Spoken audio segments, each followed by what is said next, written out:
1, 2, 3. Philippe Guillard, come confessa?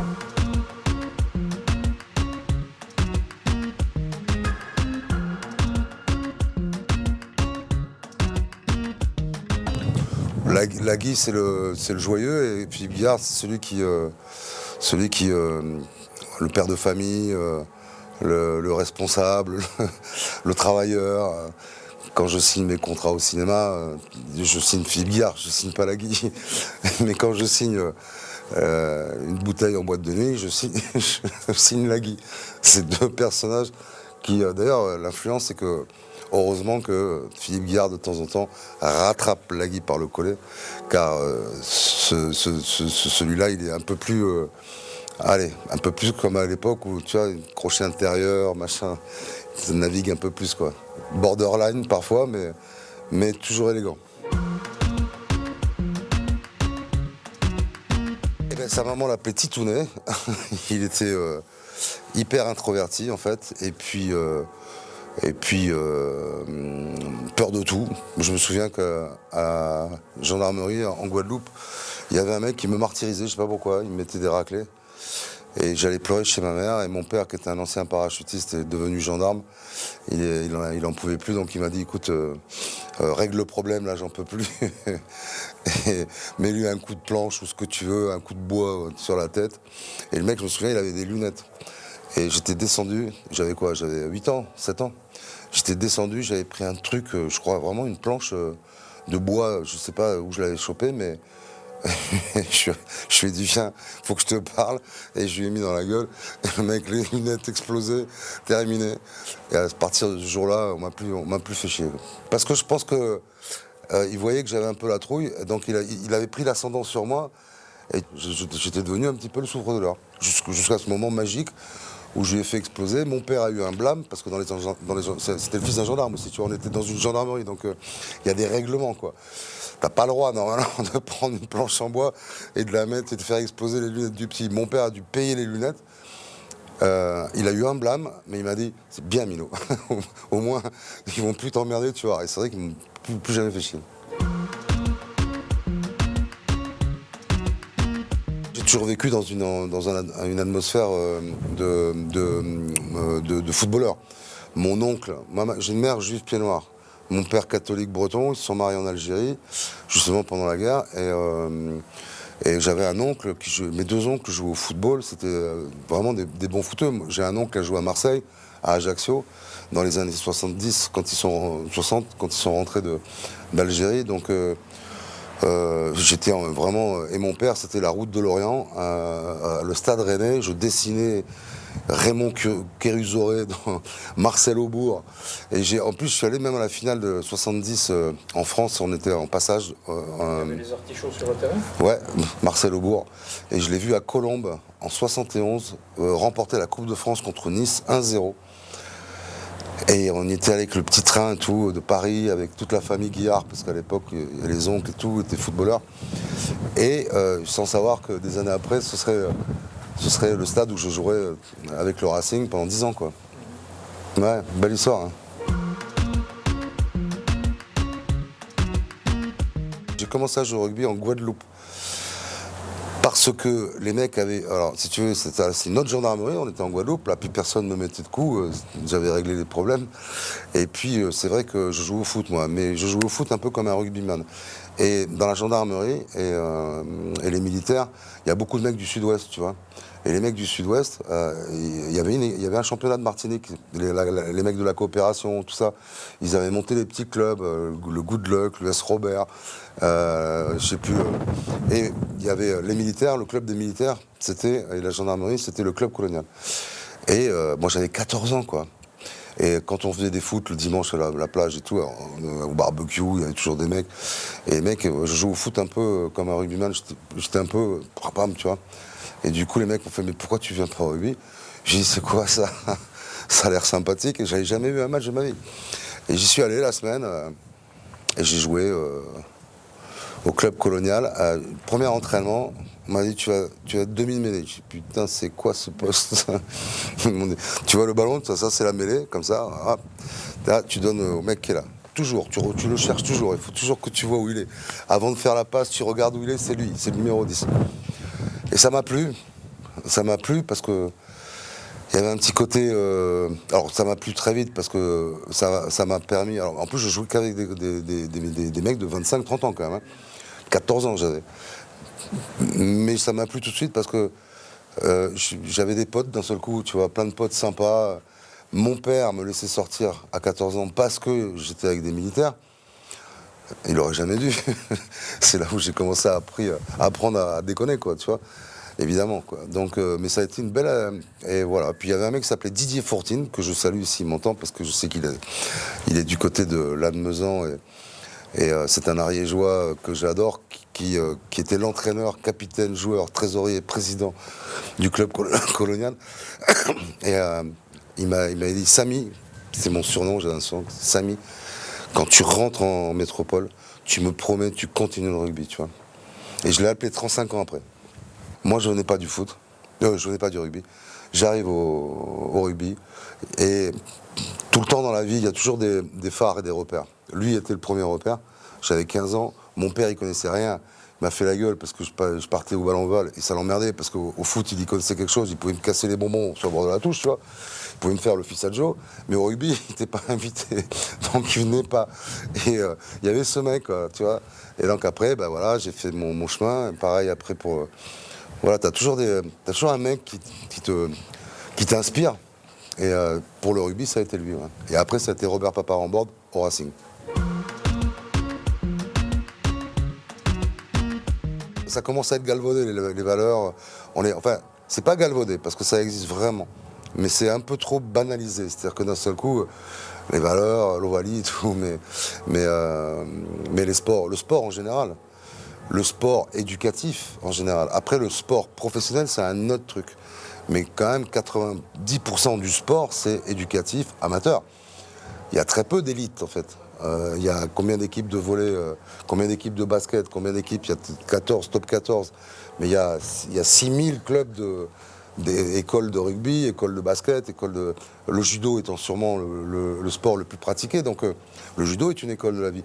La gymnastique artistique, moi j'ai une fille qui a fait de la gym pendant 10 ans, à un très bon niveau, mais c'est 15 heures par semaine, quoi.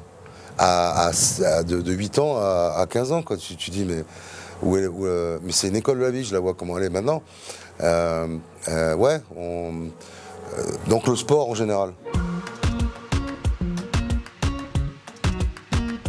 Non, parce que le rugby a un petit truc en plus, c'est qu'il permet c'est un des seuls sports comme ça, à toutes les catégories physiques et culturelles et sociales, de jouer en même temps. Les autres sports sociaux et culturels, diversité, jouent ensemble, oui, mais pas physique. Il n'y a pas de différence, alors que quand tu es à l'école, que tu es bouboule parce que tu es trop gros et qu'il ne faut pas se moquer de toi, parce que si ça se trouve, c'est toi qui vas devenir international de rugby. Mais tu ne pourras pas être champion olympique de course, tu ne pourras pas être champion olympique. Et donc le rugby permet, de par sa nature, et de par ses règles, de par ses actions, la mêlée, la touche, de donner une chance, de trouver une place à n'importe quel physique. Et ça, il n'y a qu'au rugby que tu l'as. Donc ça amène un peu plus de valeur et d'échange. C'est pour ça qu'il y a un tout petit plus quand même qui n'existe pas dans les... Au judo, c'est par catégorie de poids. À la boxe, pareil. Tous les sports de combat, c'est par catégorie. Ce sport-là, c'est un sport de combat. Et il n'y a pas de catégorie, quoi. Tu peux te retrouver à un moment sur le chemin d'un mec qui fait 130 kilos. Et c'est trop tard. Tu es obligé de rester. Et même que tu aies la tribune pleine ou pas, c'est une question de défi. Tu t'es fait une promesse. Et donc, c'est le seul sport au monde comme ça. Alors, oui, parce que je jouais... En fait, je me rendais pas compte que je jouais à un niveau de 4e série au tout début. Donc, moi, j'avais une arme, c'est que j'avais des cannes, quoi. Mais à 14 ans déjà. Déjà, moi, j'avais 10 sur 10 en gym avec le saut en hauteur et la course, tu vois. Pas le fond, parce que j'étais un peu feignant, ça me faisait chier, 10 km, c'est un peu long. Mais sur le 100 mètres, j'ai toujours été le plus rapide, tu vois. Donc quand tu joues, tu fais pas attention, tu as 14-15 ans. D'abord, je ne faisais que les matchs amicaux parce que j'avais pas le droit au triple surclassement. Parce que j'étais minime. Et quand je jouais avec les mecs, évidemment, tu vois, en Martinique, voilà, c'est pas faire injure à la 4e série, mais il y avait des mecs, j'allais plus vite qu'eux, quoi. Donc, ils me touchaient jamais. Donc, et c'est pour ça que l'autre il m'a dit, il faut que tu continues, mais sinon, j'aurais pas continué. Après, je suis arrivé à Fontainebleau et j'ai commencé à jouer en cadet, première année, et cadet deuxième année. Là, j'ai eu la chance de faire un gros match, je sais plus quand. Bref, je me retrouve sélectionné Île-de-France avec les cadets du Racing, du PUC à l'époque. Et surtout, je passe directement, je joue en première. Tu vois, on était en division d'honneur, en 3e division. On se baladait dans cette division-là. Donc, ouais, j'étais junior, mais j'étais rapide, tu vois. Mais je jouais au centre à l'époque. Mais justement, ça m'a donné une certaine facilité. Mais après, quand je suis arrivé à haut niveau au Racing, au centre, je faisais plus l'affaire. Parce que quand c'était un peu facile, j'avais des qualités, mais techniquement, j'avais pas joué à haut niveau, quoi. Donc c'est pour ça que je me suis retrouvé à l'aile juste pour les cannes. Mais je savais pas jouer au ballon, moi, en fait. Parce que quand tu es habitué à faire un crochet intérieur, un truc extérieur, et que tu vois des mecs de 40 ans qui sont là, évidemment, c'est facile. Mais quand tu commences à arriver là et que tu as en face de toi Codorniou, Charvet, machin et tout, c'est plus pareil après, là. Tu fais pas le malin, quoi. Donc j'ai été obligé de me réapprendre le rugby que je connaissais pas, quoi. C'est-à-dire faire des passes, regarder avant, regarder à l'extérieur, à l'intérieur, savoir où tu allais jouer sans ballon. Ça, je l'ai appris au fur et à mesure. Voilà, le haut niveau, ça s'appelle. donc voilà, j'étais facile au début, mais parce que l'adversaire était quand même souvent, tu vois, je tombais sur des mecs qui avaient un petit peu de ventre comme ça, une petite moustache, et je m'étais rendu compte qu'en faisant pam pam, le mec avait du mal à m'attraper, quoi. Mais c'était un cache-misère, parce qu'à l'arrivée, il a fallu que je recommence tout de zéro quand je suis arrivé au Racing, quand même. Aujourd'hui, je te dirais, c'est un album de souvenirs. Et c'est pendant que tu le vis, je dirais le vestiaire. Alors, sur LinkedIn, j'ai mis c'est mon diplôme. En fait, le vestiaire, c'est mon diplôme. C'est ce que j'ai fait de mieux dans ma vie. Et c'est l'endroit où j'ai grandi. C'est la maison où j'ai grandi parce qu'on a eu, c'est l'endroit où tu passes par toutes les émotions.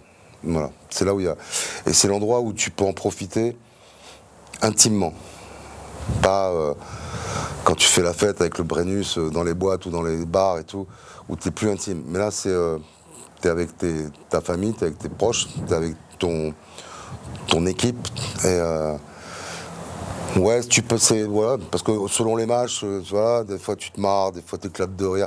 C'est un truc privé en fait, à laquelle tu te dis tu as eu la chance. Vraiment, c'est un club privé à laquelle tu te dis que tu as eu la chance d'en faire partie et d'en être un des membres.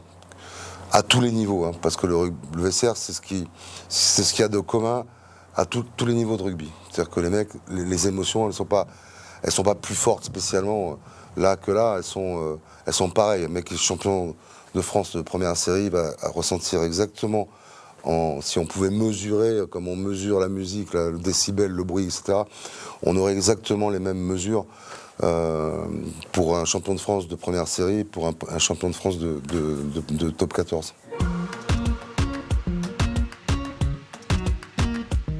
Je crois que le vestiaire, c'était à Colombes. Hein. C'était notre vestiaire. Après, il y a eu, je te dirais, après Colombes, le vestiaire qui m'a fait le plus de trucs, c'est quand même celui du Parc des Princes. Hein.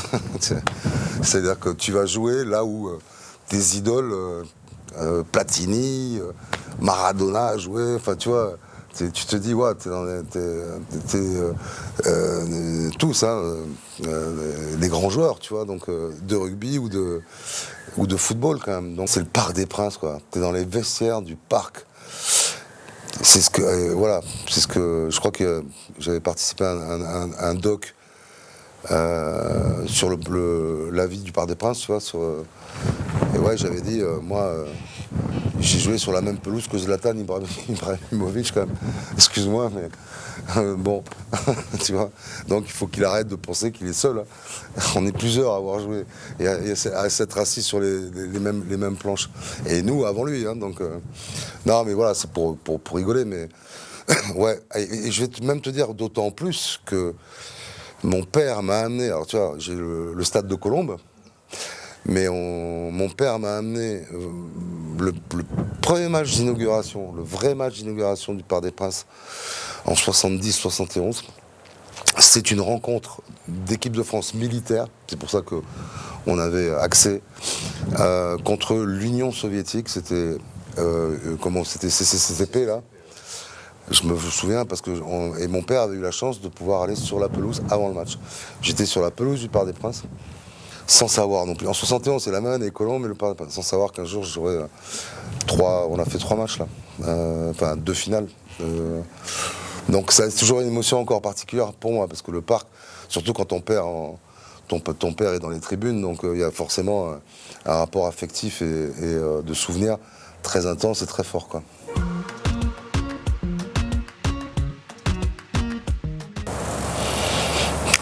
Et j'aurais aimé connaître un an et revenir après. Non, ouais, tout le monde, souvent les gens te posent la question, mais bah ouais, quand même, tu vois. Les stades sont pleins, tu vis de ta passion.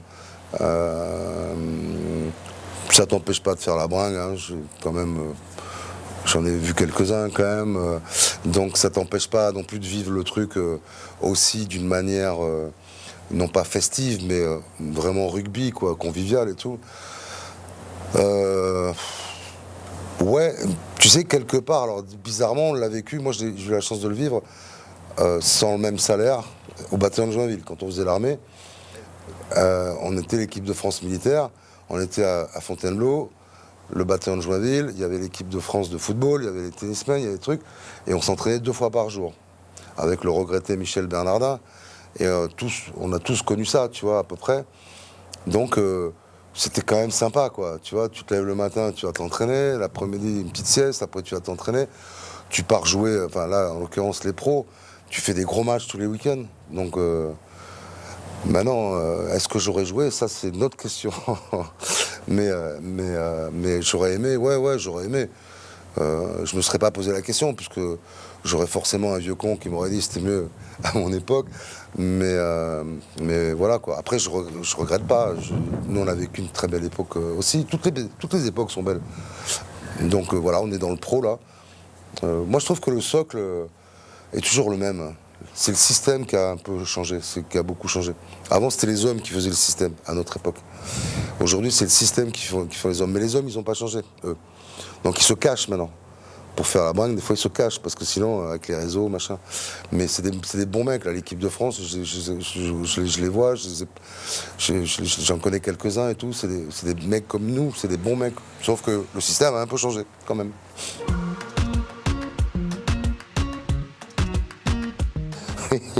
Ouais, quand même, ouais. Ouais, des fois à part quand c'était sur des phases finales, mais des fois tu te cachais, tu regardais tes potes, tu baissais la tête, oh, putain. Je me souviens qu'il y en avait un à Agen, champion de France en titre en 82.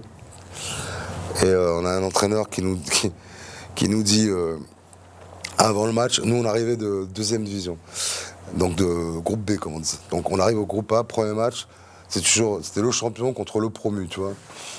Et on joue à Agen, la grande équipe à l'époque. Hein. Et puis le mec dans les vestiaires il nous dit bon, moi je vais vous dire un truc les gars. Vous voyez l'équipe en face, mec champion de France, hein, 80% d'internationaux. Et j'échange pas un seul mec contre vous. Philippe Sella. on a marqué les 3 premiers points. Pénalité, tu vois, chandelle, mec photo. On a pris 47 points. On est sorti. Je crois que En fait, si tu veux, c'est mieux si on échange quand même un peu. Il y a des moments magiques comme ça, tu vois, des mecs, voilà, ça c'est sûr. Ça, je m'en souviendrai toute ma vie. J'échangerai pas un seul mec.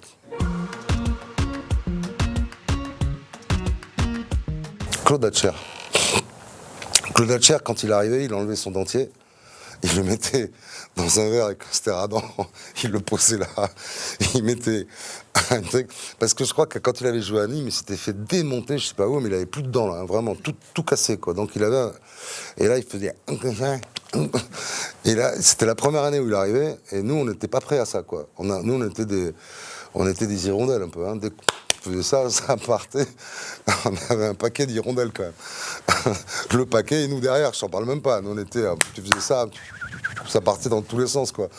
Donc l'autre il arrive et Robert Baparambord il savait qu'il fallait qu'il aille prendre un peu des guerriers tu vois pour aller chercher un peu des mecs pour les former, les tas de gens, ceux qui sont devenus après tu vois, Serrière et tout, mais au départ il y avait que des hirondelles, tu faisais pam pam et sur la branche ça partait.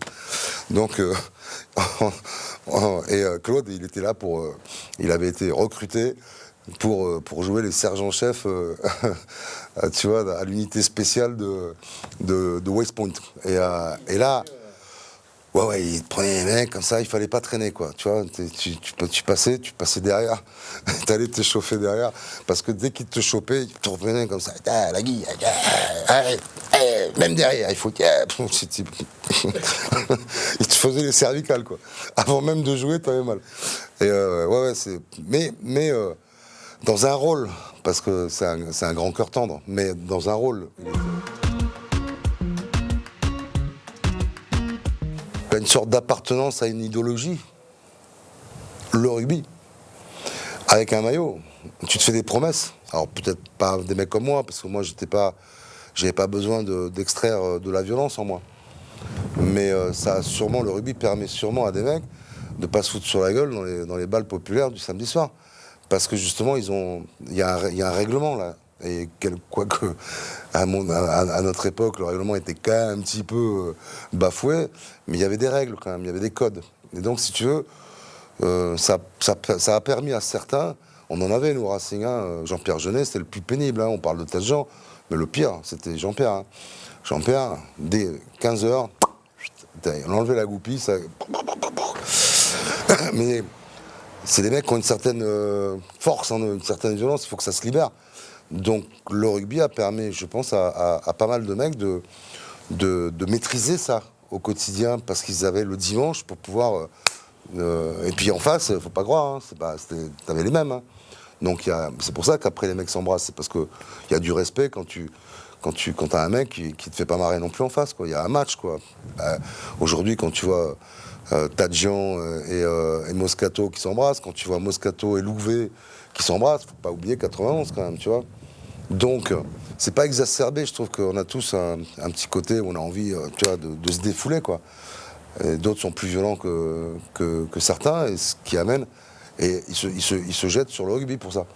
Et avec un maillot, avec une appartenance, avec une philosophie, avec une règle, avec des codes. C'est pas n'importe quoi, c'est pas d'un seul coup dans une boîte de nuit à aller chercher un couteau. Enfin voilà. Donc je pense que ça ne m'étonne pas en tous les cas de retrouver dans un sport de combat des mecs qui ont toujours envie d'en découdre.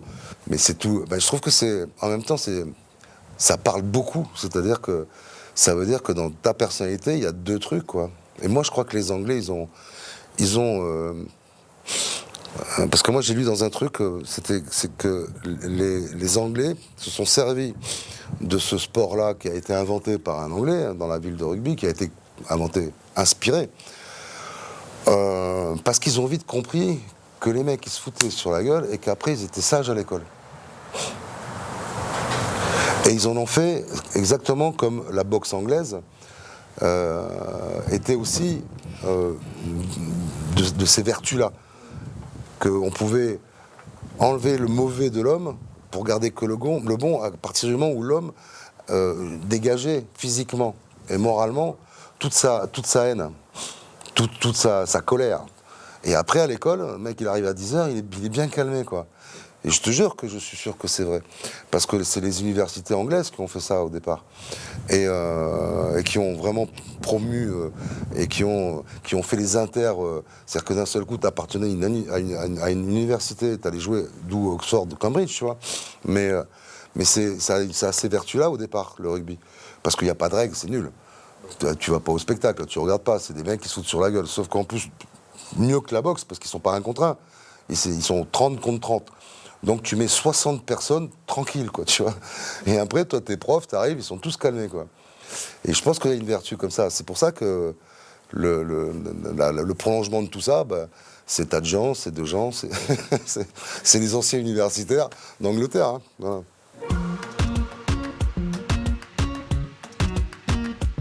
Bah, c'est comme mon amour. Hein. Moi, je sais pas. Oui, mais non, mais en fait, si le danger, en fait, les regards, ça ne ment pas. Les paroles, tu peux mentir. Un regard, il ment pas. Ouais, il est là ou il est pas là. Les paroles, tu peux t'arranger, mais il vaut mieux un regard que des beaux discours.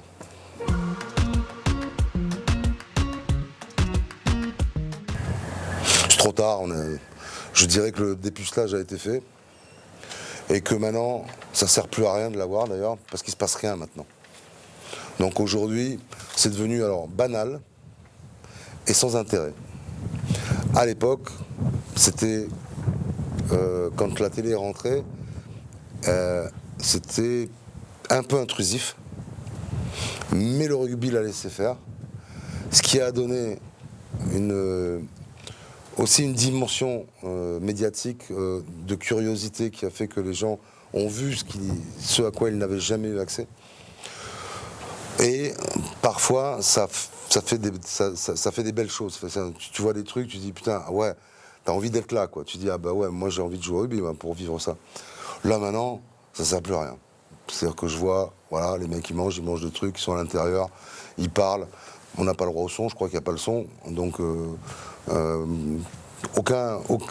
aujourd'hui, je dis vraiment, il n'y a aucun intérêt. Là, aujourd'hui, c'est du voyeurisme. Ouais, nous, c'était l'huile de camphre et le dolpic. Ces deux odeurs-là, au blind taste, je me ferais pas avoir. L'huile de camphre, ça chauffait un peu, mais l'huile de camphre, c'est marrant parce que il y avait deux écoles. L'huile de camphre, c'était quand même une sorte de monoeil un peu, tu vois. T'avais les cuisses un peu brillantes et tout. Il y avait un petit côté, c'était les 3/4. L'huile de camphre, c'était les 3/4. Ça avait beau te chauffer un peu, mais il y avait un petit côté esthétique, quoi. Et devant, c'était le dolpic. parce que devant, l'huile de camphre, c'était pas leur truc. En revanche, le dolpic, là, comme ça et tout, ils se frottaient. Je me souviens, il y en avait un au Racing, je te donnerai pas de nom, mais il avait une brosse, quoi. Il se mettait du dolpic avec une brosse un petit peu à chien, quoi. Tu vois, un truc qui rentrait un peu. Voilà. Donc nous c'était l'huile de camphre. Parce que l'huile de camphre, là, pendant le match, et après l'huile de camphre, après, pour les troisième mi-temps, tu vois. On sortait des vestiaires, on était bien gominés. Devant, c'était dolpic. Dolpic demi-temps et dolpic aussi troisième mi-temps, quoi. Les mecs, respect, quoi.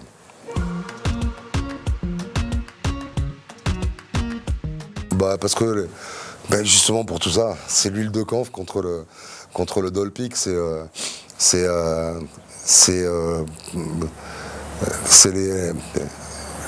les esthétiques, ceux qui pensent, c'est les esthétiques contre les physicaux. Donc il y a toujours, c'est comme un grand frère, un petit frère. Le petit frère va chercher un peu le grand frère, et puis le grand va lui dire allez. Et on aimait bien les gifs, on allait les chercher quand même. On les faisait chier, on aimait bien mettre des taloches derrière, dans le bus au gros, parce que ça les énervait, et puis parce que ça fait le jeu, mais parce qu'on fait pas du tout. En fait, on fait pas du tout, à part les troisième lignes, mais sinon on fait pas du tout le même sport. Hein. Il y a deux sports dans le. Alors un peu moins maintenant, mais parce que les mecs savent tout faire. Mais à mon époque, on ne faisait pas du tout la même chose. Hein. D'ailleurs, on se séparait pour s'entraîner. Hein. On faisait l'échauffement ensemble, après on se séparait. Bon, on se séparait parce que dès qu'on commençait à jouer à toucher, ils étaient plus invités, les gros. Ils étaient plus invités. Et quand on commençait évidemment à faire des rucks et trucs, nous on n'était plus invités. Pas comme aujourd'hui, les mecs ils sont costauds, ils font tout, les rucks et tout. Tu vois, quand tu vois Danty, Bastaro, quand ils vont gratter contre des troisième lignes, tu vois, il y a pas. Nous, tu grattais pas, nous on partait, on allait. Tu voyais pas beaucoup de trois quarts dans les regroupements, quoi, sauf quand ils étaient pris avec le ballon. Mais non, je pense que c'est deux philosophies complètement différentes. Mais même en troisième mi-temps, hein, on va pas dans les mêmes endroits. Il y a que les troisième lignes ils sont billes, ils savent pas trop. Ils savent pas s'ils sont trois quarts ou s'ils sont. Donc en fait, ils sont emmerdés, ils alternent un peu, tu vois. Un coup ils vont chez. Mais les troisième mi-temps, c'est souvent. Et je vais même te dire un truc très important, c'est-à-dire que les troisième mi-temps, dans les matchs, tout ça, machin, souvent, on les commence ensemble, groupés. Mais à minuit, 2h du mat, on part pas dans les mêmes endroits. En tous les cas à Paris, hein, parce que des fois, il y a des endroits où il n'y en a pas 36 des endroits, hein, tu es obligé. Et à Paris, j'ai vécu ça. Et on a commencé à devenir en équipe, vraiment une équipe, le jour où on a tout fait ensemble tout le temps. Et c'est, je pense, 2 ans avant le titre. Et je pense que je suis sûr que le baromètre c'était ça. C'est-à-dire que à 2h du mat, quand on se séparait, on était éliminé en quart de finale. Voilà. Et les années où on a commencé à aller jusqu'au bout ensemble, et on est allé en 2 demi, dont 2 finales et un titre. Ça, je suis sûr que c'est voilà.